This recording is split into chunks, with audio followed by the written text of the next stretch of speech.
दोस्तों 4G के mobile के सर्किट के बारे में आज सर नॉलेज देने वाले हैं और आप वीडियो पे बने रहें ताकि ये नॉलेज आपके आने वाला है बहुत ज़्यादा काम हेल्प होगा।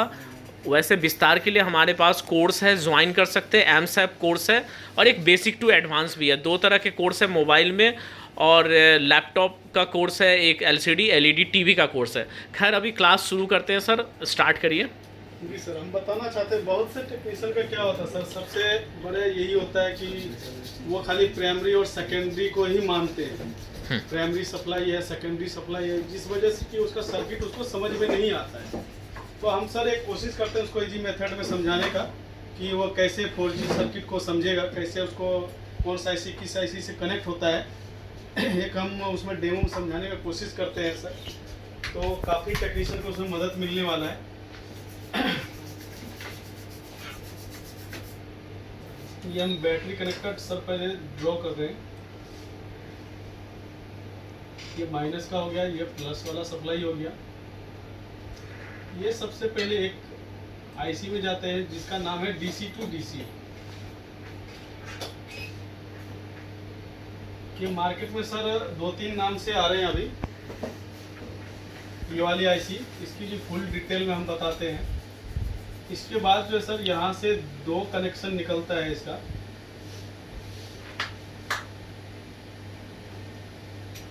यहाँ जो इसमें कनेक्शन आता है सबसे पहले जो है आपका,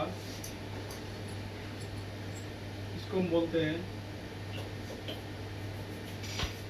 लाइट। ये पर्टिकुलर किसी मॉडल का है सर या फिर ये 4G हैंडसेट जितने भी है उसमें ये सारे ये टिप्स काम आएंगे? अभी तक जितना भी हैंडसेट निकला है सबका है सर।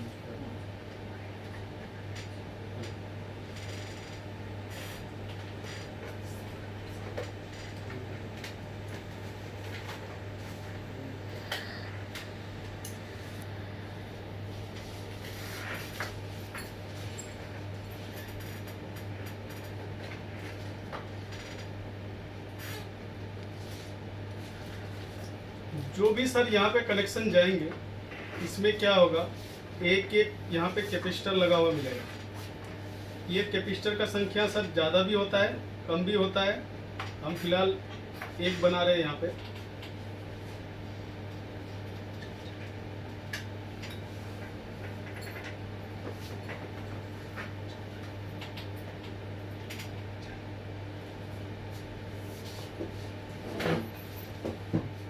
ये इससे कनेक्ट होता है। यहाँ पे भी सर कैपेसिटर लगा होता है।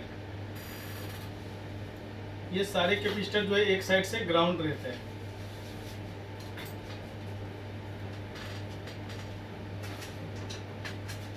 और यही ऑलवेज वाली सप्लाई जो है सर,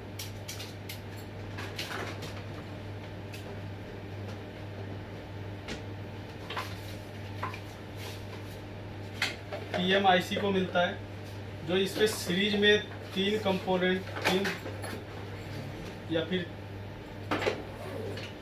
4 कैपेसिटर लगे होते हैं। उसके थ्रू ये सप्लाई PMIC को मिल जाता है। उसके बाद PMIC जो सर यहाँ पे वोल्टेज निकालता है, जो यहाँ पे CPU लगा रहता है।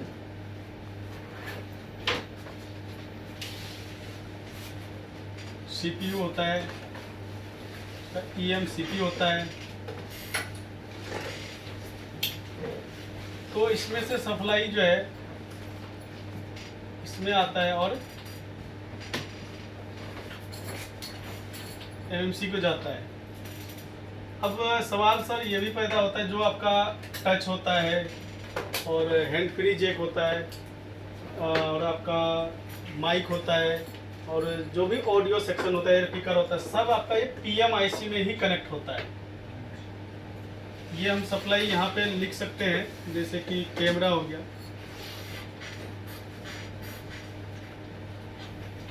कैमरा एक सेक्शन हो गया, तो उसको भी PM से ही सप्लाई जाएगा। उसके बाद आपका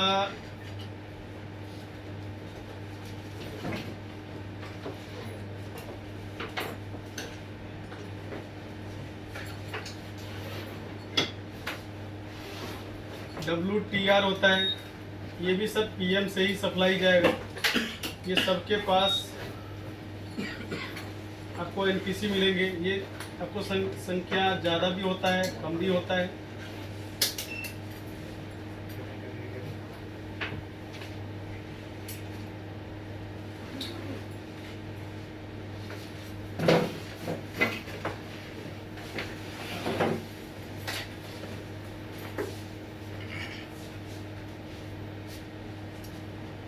तो इसमें सर सबसे पहले ये होता है कि यदि इधर शॉर्टिंग आया, इधर शॉर्टिंग आया, तो कैसे उसको पता करते हैं। बहुत से क्या होता है, टेक्नीशियन ये कंफ्यूज पड़ जाता है कि देखते हैं मदरबोर्ड की इस साइड में भी शॉर्टिंग है, पलट के देखते हैं उस साइड में भी शॉर्टिंग है। वो ये कंफ्यूज हो जाता है कि आखिर शॉर्टिंग जो इतने सारे हैं, तो एक देखते हैं पहले उसको कंपोनेंट को तोड़ के हटा देते हैं, फिर दूसरे देखते हैं वो भी शॉर्टिंग है, उसको भी तोड़ के हटा देते हैं। ऐसे करके जितने सारे NPC सब भी तोड़ के हटा देता है, जब फिर भी उसके बोर्ड में शॉर्टिंग रहता है। तो उस कंडीशन में हमारे पास जो टेक्निक से बताया जाता है, यदि वो चाहे 10 हो, चाहे वो 5 हो, या फिर इससे संख्या यदि ज़्यादा भी हो शॉर्टिंग का, चाहे वो IC के अंदर शॉर्टिंग हो, या फिर इस IC के अंदर शॉर्टिंग हो, या फिर कंपोनेंट के अंदर शॉर्टिंग हो, तो सर हम एक बार में सही तरीका यूज करके इसमें से कौन सा कंपोनेंट ऐसा शॉर्टिंग है या फिर IC शॉर्टिंग है, हम एक बार में उसको पता कर लेते हैं। उसके लिए हमें सबसे पहले सप्लाई जो है उसको पढ़ना आना चाहिए। सप्लाई की बात करें तो सर जैसे कि ये हम बात करें तो ये ऑलवेज लाइन में आता है, ये वाला ऑलवेज लाइन में आता है। ऑलवेज लाइन होता क्या है एक्चुअली, हम सर थोड़ा सा इसमें भी बात कर लेते हैं।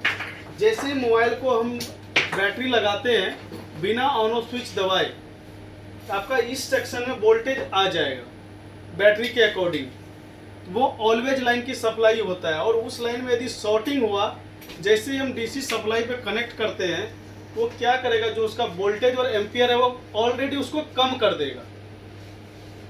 हम ये भी तरीके से पता कर सकते हैं कि मोबाइल में शॉर्टिंग है। और यदि यहाँ से इससे और इसके बीच में यदि शॉर्टिंग हुआ, तो ही हमारा मल्टीमीटर शॉर्टिंग शो करता है। यदि इस यहाँ से यहाँ के बीच में यदि शॉर्टिंग रहा, तो हमारा मल्टीमीटर शो करता है शॉर्टिंग। यदि इधर शॉर्टिंग होता है, मैं 100 में से सर 50% मोबाइल जो न्यू कंडीशन की हम बात करते हैं, पुरानी बात नहीं कर रहे हैं, न्यू कंडीशन 50% मोबाइल में शॉर्टिंग शो नहीं करता, जबकि इधर फुल शॉर्ट होता है। यदि वो लीकेज शो कर देगा, नहीं तो वो भी शो नहीं करेगा। वो इसी वजह से शो नहीं करता है क्योंकि यहाँ पे DC to DC नाम का एक IC लगाया जाता है। इसे मार्केट में बहुत से नाम से जाना जाता है सर, PMI के नाम से भी जाना जाता है, या फिर BQIC के नाम से भी जाना जाता है। इसका हमारा एक वीडियो बना हुआ है, यदि किसी को देखना हो तो हमारे वो वीडियो जा करके देख सकते हैं BQIC क्या क्या काम करता है। तो इस नाम से भी IC जाना जाता है, और भी लेटेस्ट नाम बहुत इस IC का है जिस नाम से जाना जाता है। और यदि हम ये भी तरीका बताते हैं, यदि ये IC को हम में से नहीं पहचान पाए, तो टेस्टिंग मेथड क्या होगा हमारा, हम टेस्टिंग मेथड से कैसे पता करेंगे। जाहिर सी बात है, टेस्टिंग करते समय चार्जर कनेक्ट करेंगे मोबाइल में, और 5.2 वोल्ट जिस IC के पास इनपुट शो करेगा, वो अपना जो DC to DC IC ही कहलाएगा। वो वाली IC जो नए में मोबाइल में Redmi 6 Pro के अंदर 660 L के नाम से IC आते हैं, तो उस कंडीशन से बहुत से टेक्नीशियन कंफ्यूज होता है कि इसमें से पावर IC कौन सा है और इसमें PMI कौन सा है। तो उसके लिए सबसे अच्छा हम यही चेकिंग टेस्टिंग हम अपनाते हैं। तो इसमें हम पता कर लेंगे कि इसमें से DC to DC कौन सा है और पावर IC कौन सा है। जब तक हम इस चीज़ को नहीं पहचान पाते हैं कि वो पावर IC कौन सा है, DC to DC कौन सा है, तब तक वो मोबाइल जो है रिपेयरिंग संभव नहीं है। चाहे वो एक छोटी सी क्यों नहीं शॉर्टिंग क्यों ना हो, तो उसकी शॉर्टिंग जो है सर, हम इसका ट्रैक के अनुसार इसकी वोल्टेज क्षमता बताते हैं, इसकी वोल्टेज क्षमता क्या है, उसके बाद इसकी एम्पियर क्या है। जाहिर सी बात है, यदि हम इस वोल्टेज की बात करें तो जिसमें 4.2 वोल्ट का इसमें क्षमता है, और एम्पियर जो है 2 एम्पियर से लेकर के 5 एम्पियर तक इसमें सहने की क्षमता है। यदि इससे हम ज़्यादा देते हैं तो जाहिर सी बात ये जो है सर्किट डैमेज हो जाएगा। और बात करें हम यदि यहाँ की बात करें सर, यदि हम इस जगह पे यदि इस जगह पे हम इतना ही यदि देते हैं तो ये सर क्या होगा कि शॉर्टिंग तो पता चल जाएगा शॉर्टिंग क्या है, लेकिन वो सेट वापस ऑन नहीं होगा। क्यों ऑन नहीं होगा? क्योंकि इसकी जो है वोल्टेज, इसकी वोल्टेज अलग है, अलग अलग वोल्टेज पे ये ऑपरेट होता है। 1.5 पे होता है, 1.8 पे होता है, 1.1 पे होता है और 0.80 का वोल्ट इसके लगता है। 1 वोल्ट से भी कम में यहाँ पे वोल्टेज बनता है, 2.8 भी बनता है। जाहिर सी बात है पहले हमें वो सर्किट चेक करना पड़ेगा, वो ट्रैक के बारे में नॉलेज होना पड़ेगा। जब हम उस आधार पे उसका डीसी सप्लाई मशीन से हम उसमें एम्पियर और वोल्टेज सेट करके वो एक बार में कंपोनेंट हम निकाल सकते हैं जो शॉर्टिंग है, भले ही वहाँ पे 10 कंपोनेंट क्यों ना शॉर्टिंग दे रहा हो। यदि आप पहले आपको यही तरीका रखना पड़ेगा। सबसे पहले आपको ये आईसी पहचानना पड़ेगा, उसके बाद आपको सर्किट पहचानना पड़ेगा कि कौन सा सर्किट क्या है। तो दोस्तों वो चीज़ पुराना हो चुका है, जब हम प्राइमरी और सेकेंडरी पढ़ते थे तो बहुत पुराना हो गया। लेटेस्ट में हम बात करें तो इसमें 4 से 5 तरीके का इसमें वोल्टेज बनता है, 4 से 5 तरीके का सर्किट होता है। बहुत से ये भी कंफ्यूजन होता है प्राइमरी क्या होता है, सेकेंडरी क्या होता है। हम इस पे एक छोटा सा एक बात बोलना चाहते हैं। यदि किसी कंपोनेंट में सीरीज वाइज यदि कोई सप्लाई जाता है तो ये सप्लाई इसका प्राइमरी हो गया और ये सप्लाई इसका सेकेंडरी हो गया। लेकिन नेक्स्ट जो आईसी होता है वो इसके लिए प्राइमरी सप्लाई हो गया, जो ये आईसी आउटपुट करेगा ये इसका सेकेंडरी हो गया। तो इस आधार पे हम कभी भी फाइंड नहीं कर पाएंगे कि प्राइमरी में शॉर्टिंग है या फिर सेकेंडरी में शॉर्टिंग है। तो इस आधार पे कोई टेक्नीशियन करते हैं तो वही टेक्नीशियन क्या होता है डीएक्टिवेट हो जाता है, कहता है हमसे अब मोबाइल हो नहीं रहा है। ऐसा नहीं है, आप नॉलेज खोज कीजिए, हमारे इंस्टीट्यूट ज्वाइन कीजिए, हम वो नॉलेज आपको देंगे जो आजकल के माहौल में चल रहा है। जो नॉलेज, उसी नॉलेज से आप रिपेयर कर पाएंगे, 101% रिपेयर कर पाएंगे। उसकी पूरी गारंटी है। अपने साथ मोबाइल भी लाएं, अपना पूरा कॉन्फिडेंस ले करके वापस यहाँ से जाएं। जी। और कुछ सर? हाँ सर, इसमें हम सब एक तो ये होता है सर, इसमें एक और सप्लाई आता है जिसको हम इसको एनेबल सप्लाई बोलते हैं। एनेबल सप्लाई का भी बहुत रोल होता है सर ये सर्किट में, क्योंकि इसको ऑलवेज बोलते हैं, हमेशा चालू होता है। जैसे कि हमारा फ़ोन देखेंगे, अभी ये फ़ोन स्लीप मोड में है, जाहिर सी बात है ऐसा तो नहीं है हमारा फ़ोन बंद है, हमारा फ़ोन में अभी करंट है, ऑन भी है, लेकिन हमें कुछ दिखाई नहीं दे रहा है। जैसे हम इसमें कमांड देते हैं वैसे इसका डिस्प्ले शो कर देता है। जाहिर सी बात है कमांड के लिए इसमें एक कमांड की भी सप्लाई आती है। वो सप्लाई क्या टेस्टिंग वोल्ट क्या होगा, वो सप्लाई किस ट्रैक से आता है, वो बिल्कुल सर हम टेस्टिंग वाइज बताते हैं। मतलब पूरा proper step by step practical के साथ थ्योरी बताते हैं। जी सर, हम कई बार क्या होता है सर, कोई टेक्नीशियन ऐसा होता है जिसको कि ऑलरेडी प्रैक्टिकल समझ में आता है, वो थ्योरिकल समझ में आता है, लेकिन वो कंफर्म नहीं हो पाते हैं कि ऐसे ही चेक होगा। उस दौरान यदि हम उसी चीज़ का यदि प्रैक्टिकल भी करवाते हैं तो उससे क्या होता है, उसके अंदर बहुत ही एफर्ट होता है कि वो अच्छे आराम से वो समझ पाएंगे। अच्छा, वो भी 1-2 सेट में नहीं बताते सर, तकरीबन ये समझ लीजिए हम बताते बैठते हैं तो 1 से 2 दिन भी लग जाता है। ढेर सारे मदरबोर्ड में उसको चेक करा के बताते हैं। कोई ऐसा नहीं हम एक ही मदरबोर्ड में बताएंगे, 2 में बताएंगे, ऐसा कुछ भी नहीं है। जो नया से नया मदरबोर्ड है हम उस पर भी बना के बताते हैं। उसके बाद जो आपका ओल्ड में चल रहा है रनिंग में, इस पर भी बताते हैं ताकि उसका टेक्नीशियन को कभी दिक्कत ना हो। ठीक है, okay sir, thank you. Okay, thank you sir.